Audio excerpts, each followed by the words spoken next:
Улс төр гэдэг нь хоёр ойлголтыг бас нэг задлж яриул.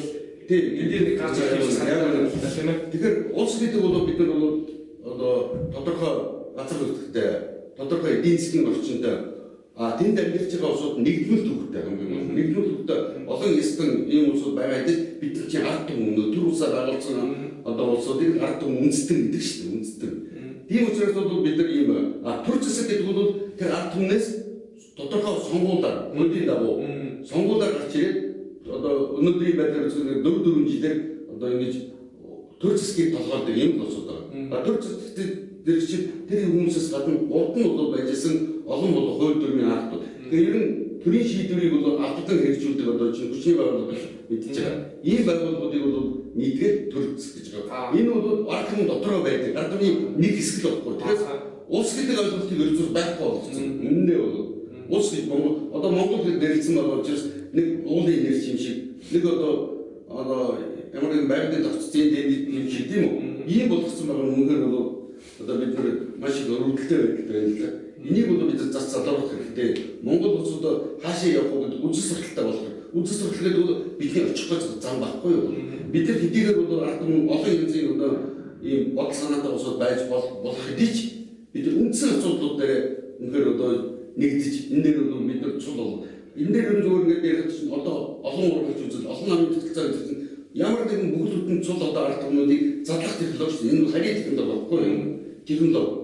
Тэгээд одоо бидний чинь 4 жил тутам болоод ингээд одоо чинь гадна талаас шахалтаар болоод ийм сонгуул хийгээд байна гэдэг бол бид нар чинь бидний хязгаар цул болох хүмүүс үндсэн зорилготой байж байгаа. Хамгийн гол нь ингээд төр засгийн одоо ингээд ард түмэнтэйгээ одоо ингээ хоёр тал болчихлоо тийм үү? Өнөөдрийн одоо манайгийн дэглэм бол 30 жил бидний амьдрыг санах учраас ард түмэн нөгөө талд гарцаа байр. Тэр бол үндсэндээ бодит амьдрал байхгүй. Энэ улсуудын буруу биш.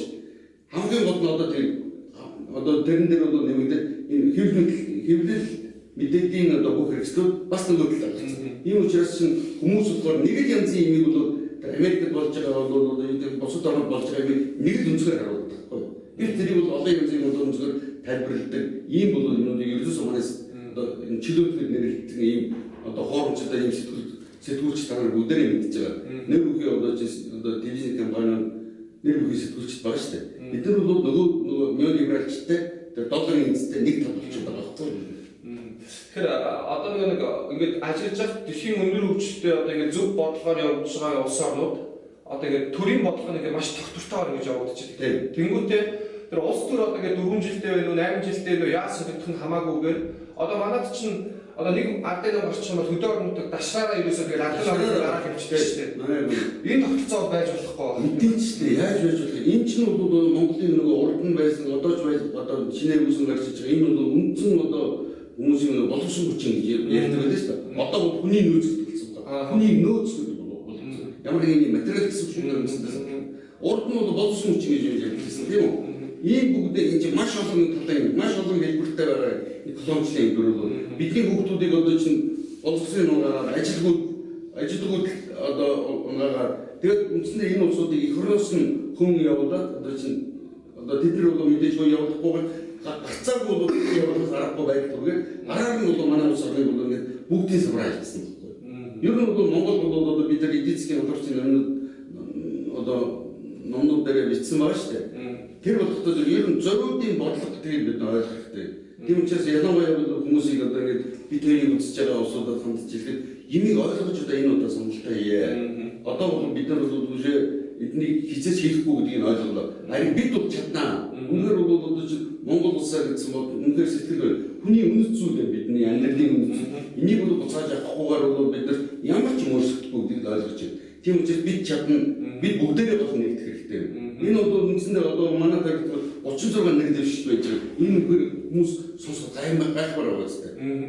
Гэвч бол одоо тэр чинь ихэнд нь бол одоо энэ хоёр намын улсууд байгаа шүү дээ. Энэ намнаас урууч гарсан өчнөө олон намууд байгаа бас. Эдгээр чинь бол өөр нэгэн улсуудыг оруулаад ингээ ер нь тийм сонгуулийг нэг тийм өрөвдөлтөй жүжиглэл тийм үү. Одоо үндсэндээ тэр бүх талуудыг одоо ингээд тэгш сонгуул биш шүү дээ. Энэ чинь бол мөнгөний сонгуул. Хин одоо мөнгөтэй, хин их мэдлэлтэй илүү давуу тал болж одоо өөрийнх нь байр суурийг одоо цааш нь батгах энэ одоо алхмуудыг хийж байна. Өнөөдөр бол тэгэхээр бидний хувьд бид нар маш одоо бага мөнгөөр үнэхээр хүмүүсийн чин сэтгэлийн тусламж хандвар бидний сонгуульд ажилладаг. Гэхдээ бидэрт хамгийн гол бид өмнөний талд байгаа. Өмнө бодит амьдралын өмнөний талд байгаа учраас бид яах нэгтэй битгэж байна. Тэгээд юу угаасаа юу юм байна л да болрохаа. Би энэ хүмүүсийн явсан асуудлуудыг бүгдийг харлаа. Танаас сайн хэдийг нь асуудаа тийм ээ. Тэгэхээр энэ гол энэ асуудлууд маш олон асуудал л залуус ажил хийхээр сайн асуусан сургуулийн төлбөр өндөр байгаа 500 мянган төгрөгийн цалингаар ажиллах махны үн өсөж байгаа юм чинь. Энэ чинь ерөөсөө бүх учир шалтгаан нь ерөөсөө нэг л газар очсон. Нэг л газар ажиллаж байгаа. Тэр бол би олон удаа яриад байна. Тэр чинь бидний хуураад мэхлээ. Манай ард түмний ялангуяа бол монхруулж яхад хийсэн ялангуяа чинь тэр 90-ад оны тэр элбэг дөржийн баабар тунгуудын хийсэн ардчсан хүний ирэх гэдэг байгаа. Тэгэхээр чи бидний хүн гэж үздэг байхгүй да. Хүн гэж үздэг нь бидний амьдрал ийм чинь гайхамшиг болохгүй үстэй. Хүн гэж үздэг юм. Яг ийм бол үзэл санаатай ийм улсуудыг болохоор нөгөө үзэл санаагаа өөрөөр өөртөө янз бүрийн энерги өгдөг. Одоо би ардчлагч би либерал үзэлтэн би либертар үзэлтэн гэдэг юм уу. Өчнөө бол эдгээр чинь дандаа өөр чинь утга санаатай. Жинхэнэ утга. Анхны оригинал утга дандаа өөр санаатай. Тэгж одоогийн хүмүүс мэдэхгүйг далимдуулаад янз бүрийн сан. Тэгээ Монгол руу орчуулж ирээ бүр танилцсан арга болчихж байгаа байхгүй юу?